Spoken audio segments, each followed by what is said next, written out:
هؤلاء هم الوزراء الجدد الذي عينهم الملك اليوم ضمن التعديل الحكومي. عين الملك محمد السادس نصره الله اليوم عددا من الوزراء الجدد وكتاب الدولة وحسب لائحة التعيينات التي تم تداولها على الشكل الآتي: يتعلق الأمر بتعيين محمد سعد برادة في منصب وزير التربية الوطنية والتعليم الأولي والرياضة.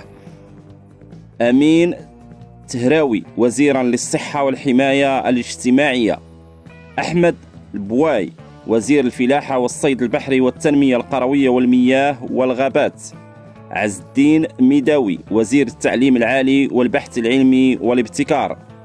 عبد الصمد قيوح وزير النقل واللوجستيك. نعيمة بن يحيى وزيرة التضامن والإدماج الاجتماعي والأسرة. كريم زيدان الوزير المنتدب لدى رئيس الحكومة المكلف بالاستثمار والتقائية وتقييم السياسات العمومية.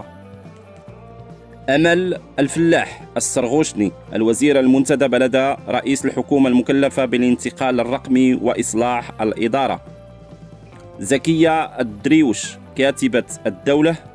عمر حجيرة كاتب الدولة. أديب بن إبراهيم كاتب دولة. هشام صابري كاتب دولة. الحسن السعدي كاتب الدولة. عبد الجبار الراشدي كاتب الدولة. هؤلاء هم الوزراء الذي شملهم التغيير، أما بقية الوزراء فلم يشملهم أي تغيير.